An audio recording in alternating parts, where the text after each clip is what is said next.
The night Margaret Calloway knocked on my door in a blizzard with a blanket folded over one arm and snow in her hair, I understood something I hadn't let myself understand in a long time. Kindness delivered without explanation is the rarest kind. Most people need you to know they're being good. She just stood there, holding the blanket out, and waited to see what I'd do with it. I'd been wrong about her for 9 months. My name is Daniel Marsh. I was 34, a project supervisor for a small residential renovation company outside of Columbus, and I had spent most of the previous year learning that being the kind of man people counted on didn't mean they would count you correctly. I am not someone who came to that conclusion dramatically. There was no final argument. No door slammed hard enough to rattle the frame. My last relationship ended the way a fire ends when you stop adding to it. Gradually, then completely. Until one Thursday evening I drove home to an apartment that felt like a set from a play that had already closed. Her name was Rachel. She wasn't cruel. She was just honest at the wrong time, in the wrong order, for the wrong reasons. She said I was the kind of man you wanted for a difficult season and then outgrew. I kept working. I bought a slow cooker. I painted the bathroom a different color to give myself something to look at that wasn't the same as it had been before. 9 months after Rachel left, I moved into a duplex on the west side. The rent was fair. The walls were thick. There was a woman living in the other half who nodded at me in the driveway and asked, once, whether I'd moved the recycling bin because she'd been looking for it. That was the extent of our relationship before the blizzard. Margaret Calloway was somewhere in her early 40s. I'd clocked that much from the driveway. Dark auburn hair she usually kept in a low bun that came loose by evening. Fine lines at the corners of her eyes that arrived when she smiled, which wasn't often.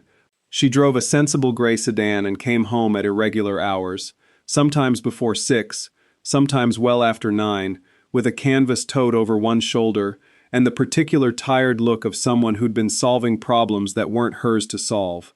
I had decided, in the efficient and fundamentally wrong way people decide things about neighbors they don't know, that she was private, self-contained, not unfriendly, just not interested, the kind of person who would call the landlord rather than knock on your door. She was all of those things and none of them, and I'd gotten the order wrong.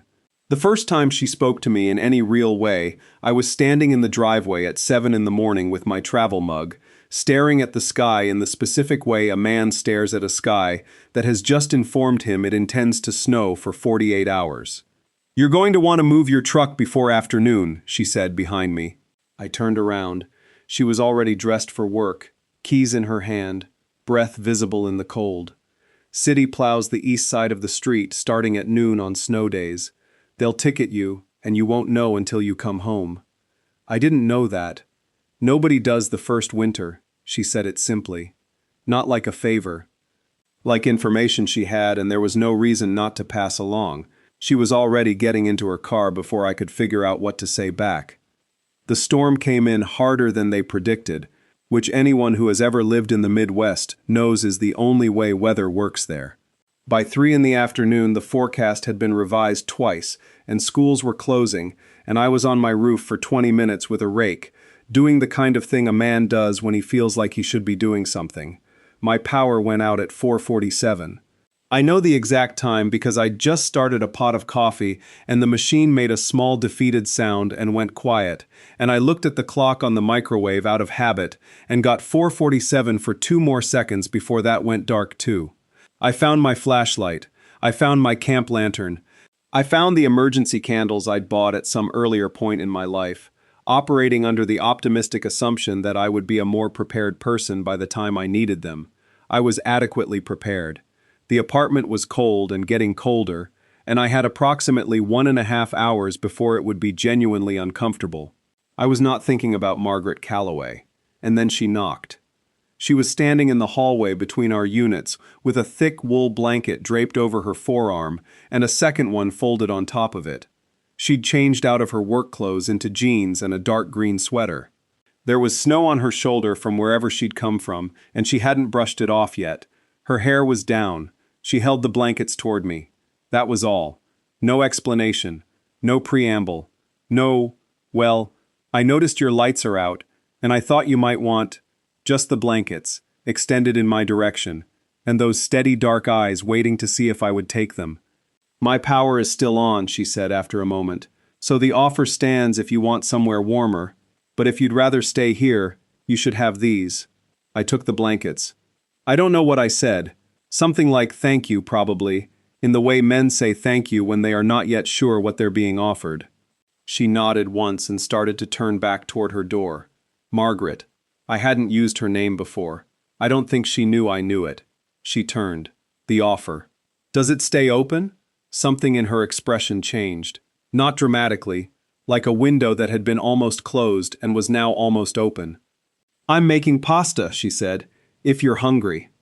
Her side of the duplex was warmer than I expected, and quieter than I expected, and arranged in a way that told you things about a person if you knew how to read them. Books organized by size rather than subject. A clay pot of rosemary on the windowsill that had been recently watered. A pair of reading glasses on the coffee table next to a stack of folders that she moved, without apology, when I sat down. She worked in hospital administration. She'd been doing it for 11 years. She said it the way people say things they are good at and would never have predicted being good at, with a slight air of bewilderment, as though she still wasn't entirely sure how she'd ended up there. Did you always want to? No, she said, from the kitchen, before I could finish. I wanted to be a marine biologist.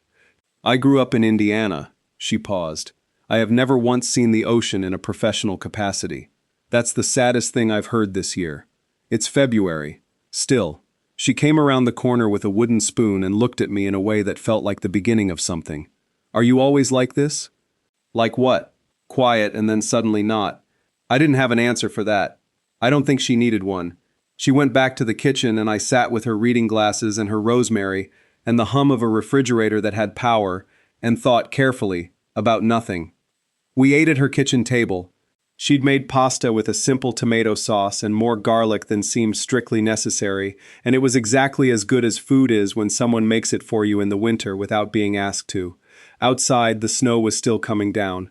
The wind moved through the gap under the front door in the way old houses breathe, which you either find comforting or you don't, and I do. She asked about renovation work, not the way people ask when they're being polite, in a general direction, hoping for a general answer. She asked specific questions and waited for actual responses, and pushed back when something I said didn't make sense to her. She'd had water damage in her kitchen 3 years ago, and the contractor her landlord hired had fixed the visible part and left the rest. That's exactly what we spend half our time correcting, I said. Why do people do that? Because the part you can see is the part you get paid for. She thought about that, set her fork down. That's a terrible way to live. Yes, I said, it is. She looked at me then in a way that was different from the way she'd been looking at me across dinner. Longer, more deliberate, like she was filing something away. You don't do it that way, she said. It was not a question. No. How do you know you don't? Because it would bother me. She picked her fork back up. Okay, she said quietly, like that was the answer she'd been checking for. That was the moment I almost made it complicated. The voice in your head that has been wrong enough times starts protecting you in ways that look like wisdom and aren't. It said, don't read into this, she was just being a neighbor, she has her own life and her own reasons for being careful, and this is pasta during a blizzard, not an invitation. And the last time you thought you understood what a moment meant, you ended up with a blue bathroom you couldn't explain to anyone. I said goodnight at 9:30. She handed me a second candle for the walk across the hall, and I went home to my cold apartment with 2 wool blankets, and the specific feeling of having left a room before the conversation was finished. My power came back on at 11:14. I lay in the dark anyway. The next 3 weeks were the same as before the storm, on the surface. We nodded in the driveway. I moved my truck before the plow came. She came home at irregular hours. But there was a small bag of ground coffee outside my door one Saturday morning, with a post-it note that said, "You look like you're out." I was out. I don't know how she knew that. There was a day I came home with my hand bandaged from a site accident, nothing serious, a miscommunication between my palm and a saw, and she saw it in the driveway and asked, in a voice that was careful not to carry too much weight, if I needed anything. I said I didn't. She nodded. She went inside.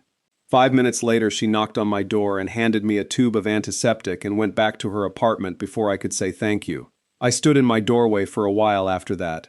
The thing about people who have learned to be self-contained is that their gestures are small and deliberate, and they do not make them carelessly.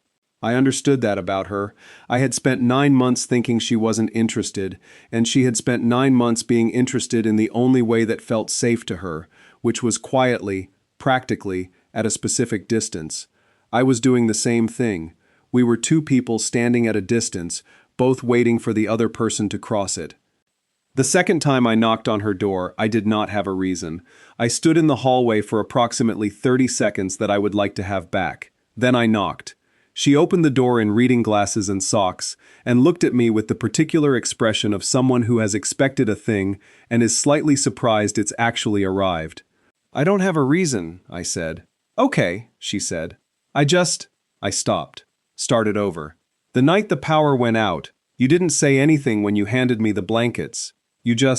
I didn't know what to say," she said quietly. "I just knew you were cold. Something in my chest." Not a dramatic thing. A small thing. The kind of shift that happens when you've been holding a weight long enough that you forget it's there, and then someone makes it possible to set it down. "I should have come back sooner," I said. "You're here now," she said. She stepped back from the door. I went inside. We are not a dramatic story. I want to be honest about that. There was no single night that changed everything. No declaration made in a parking lot or across a restaurant. No moment I can point to and say, "There." That is where it started. What there was, a woman who paid attention in the specific and underrated way that some people pay attention to the world, who noticed when the recycling bin was moved, and when my coffee was out, and when my hand was hurt, who made food for a neighbor during a blizzard without needing to be thanked for it, or asked about it, or given credit, who had, I learned slowly, her own version of my bathroom, a sister she'd been not quite talking to for 2 years, a job that asked too much of her and received too much in return, a life she'd built very carefully into something functional and a little lonely. We were, I realized somewhere around the 4th month, exactly the same kind of wrong about the same kind of things. I moved in officially the following January. She has a rule about the reading glasses. I am not allowed to mention them when she's wearing them, only when she's looking for them. I have a rule about her pasta. There are no rules about the rosemary. She keeps it on the windowsill and waters it, and it is still alive, and I find that unreasonably moving. The blankets are on our bed. I have not told her that I think about the night she handed them to me more than makes sense. The snow in her hair, the way she held them out without preamble, the implicit argument in the gesture, "You are cold, I have something warm. There is no reason to make this harder than it is." She was right. There was no reason at all. What would you have done if your neighbor showed up at your door in a blizzard with nothing but a blanket and no explanation? And have you ever had someone take care of you so quietly you almost missed it entirely? Tell me your story in the comments. If you liked this one, leave a like, subscribe, and I'll see you in the next video.